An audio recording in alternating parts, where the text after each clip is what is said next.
I was always very impatient to learn stuff. I was at university when I first met Francis, and he used to he was starting to lose his memory, so he'd lose quotes of Shakespeare, and he'd ask me, because I was studying it, and I could never remember. I'm hopeless at remembering quotes. And he'd say, "What comes next?" And I'd say, "I can't remember." He said, "You're studying it." So we used to have this thing. But I was very impatient to learn stuff. And he sat me down one time, I remember outside that, on the little bench outside Barbara's house there. And he said to me one after, he sort of looked at me and he said, "You know, Lorraine, if you truly learn one tiny thing in an entire lifetime, you will have done exceedingly well." And I thought, well, that puts it in perspective.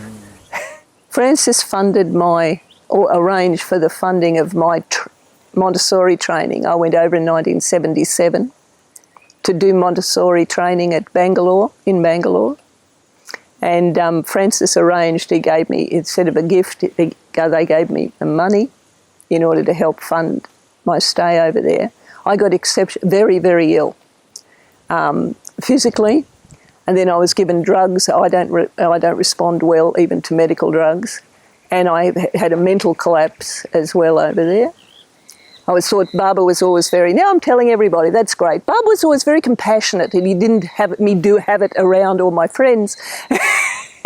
I had it in strangers. But then, anyway, so mental health week, what the heck. I went into a dark depression. And this tells you how much I wanted to have myself committed to a mental hospital in India. I must have been temporarily crazy. But Erich, before I'd gone down, had said there must be a Barber family down there that you can have contact with. Bobby Street said there isn't anyone. Erich said there must be. I want Lorraine to have a contact down there. The contact that they finally found, the young lad that came and helped, he'd trained as a psychologist. And he said to me, "If you think you're going mad, you're not, Lorraine." And he sort of got me through that, and I thought, I've got to get home. So I finished that. I left the Montessori course, came home, stayed with Tony and Maria down the hill, and they looked after me wonderfully. And I'd come up, but when I first arrived, I remember coming across, Francis was sitting with one of his favourite spots outside of the Barber's house. And he looked at me, and his eyes just lit up. And he beamed, because I was feeling terrible. A little back thing here. I was very proud that I always finished what I started. Always. I would always finish anything I started. And this is the first time I'd failed to complete something. And not only that, these people had given me money. I was feeling terrible, guilty about that, and I'd failed. And I failed Francis.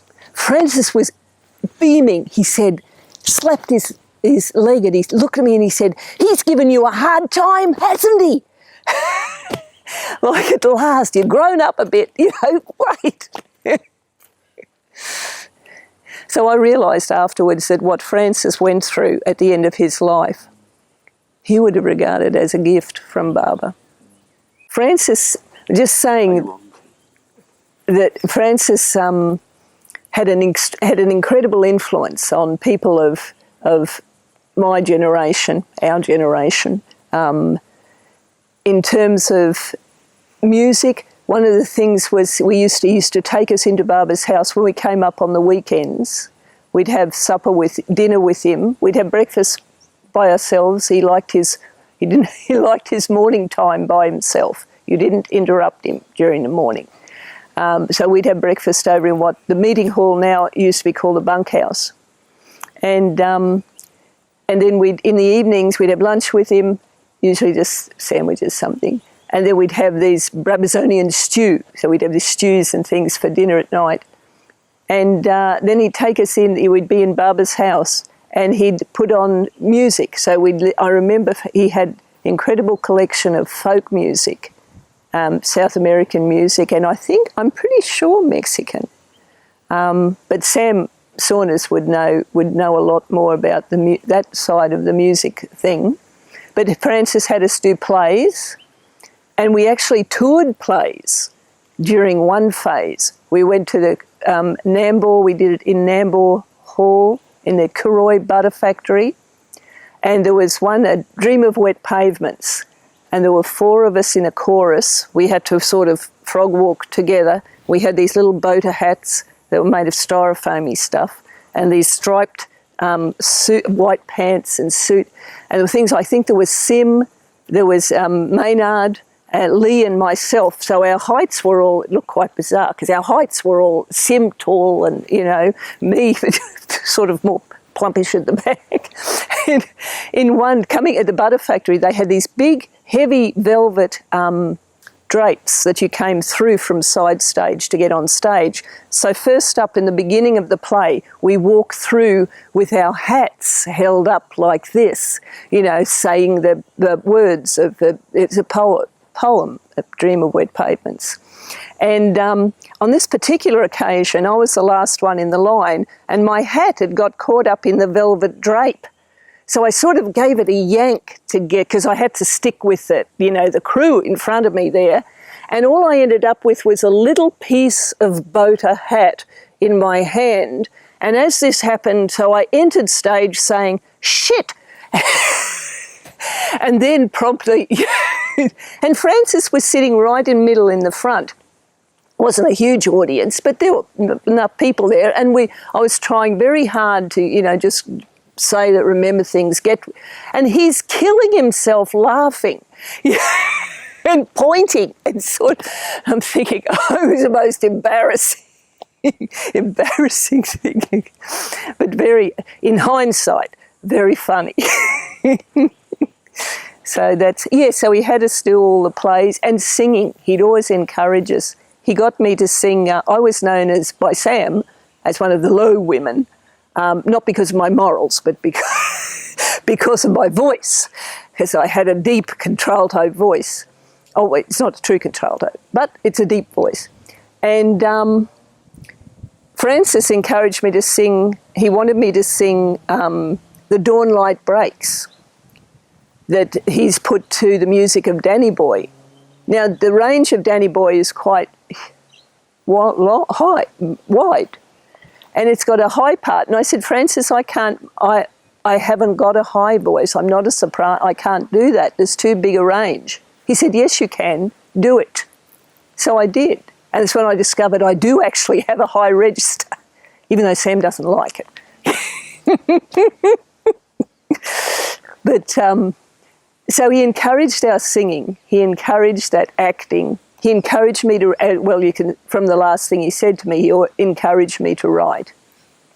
And having his example. I also did, I typed for Francis too, for his book, what was it, The Silent Word Part 2. I did all the typing and did transcribing from, I think, Donkin's diary. And he had a couple of the Munderly's diaries. One was actually in pencil. We had trouble reading it, seeing it, and then when we were working together like that, we'd be in his room, and I did a little bit down in Brisbane, in Highgate Hill, some typing down there for him. And he was very fussy about which word, and he'd ask me, do you think this word works? Okay, it seems fine to me. But in what he was actually training me. I'm now, when I write poetry, I'm very fussy about, I'll spend a half an hour walking up and down trying to get the right word, which is interesting because I have word finding difficulties. Very handy for a poet and a teacher.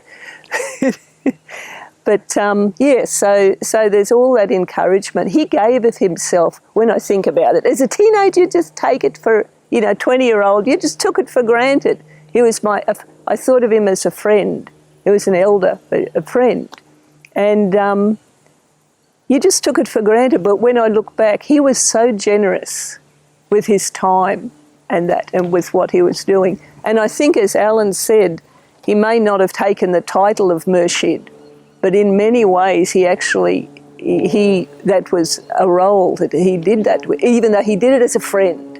He never set himself up as a teacher, ever. Like Erich, you felt that this is a grown-up friend I have, you know, here. Though some people took him as a teacher, but that was how they related to him. Francis didn't. I don't think he liked that much, because he always pointed you to Baba. The other thing, I never heard him speak about his love for Baba. You know, it was in his poetry. I understand that. He never spoke. He used to tell us stories, spiritual stories, but he never spoke about his actual, anything about his love for Baba or that relationship. Not in my hearing anyway. I think it was all in his poetry. Just to name some of that music, now remembering and being prompted of, and I've heard, but definitely Lead Belly, very definitely. Woody Guthrie, and I've been told, what have I been told? Bella Bartok? Yes, Bartok, and I know that the things that ring in my memory, I remember music, I remember tunes, not names. I'm absolutely hopeless at names. Monteverdi, Beethoven, yes, that's what I was going to say. I do remember Beethoven and Bach. But as I said, you want to get Sam, you do want to get Sam, because he got all of that music down. He'd remember it. I remember the music. I did the same thing I did when I was a kid. I would just immerse myself in the music, and I really didn't care what name was tagged to it, to be honest. So, but also reading, Francis would encourage us to me, well, I think all of us probably, to read. Pat and I, one time we'd go over to India with Francis. A couple of times we went to India with Francis. And this was coming home from India, and Francis was already, he was starting to get sick, and they were going to put him in a Bombay hospital. So Pat and I had brought him down on the train, and we came in, I think, to Victoria Station, or it might have been Dada, but I think it was Victoria. And Pat left, I was at this stage 19 or something, and Pat said to me, "You stay with Francis, don't let him go anywhere, I'm going to get a taxi." And I'm left with Francis on this crowded platform, and a train pulls in, and Francis is sure that Michael the page is on the train. And he wants to get on this train because there's Michael. And I'm going, what do I do? Can I manhandle them? Francis, what do I? I said, Francis, no, we'll wait for a while. Michael might get off the train. And it felt like Pat had taken like an hour but she was probably only away 5 or 10 minutes. But it gave me an idea of just a little idea of when Erich was talking about Baba would have all these people around him, and he'd be wanting Baba to do something for Baba's protection, you know, and Baba wouldn't be doing it. And it was like with Francis, determined to get on this train. And I'm thinking, the worst comes to the worst, I've got to get on the train with him.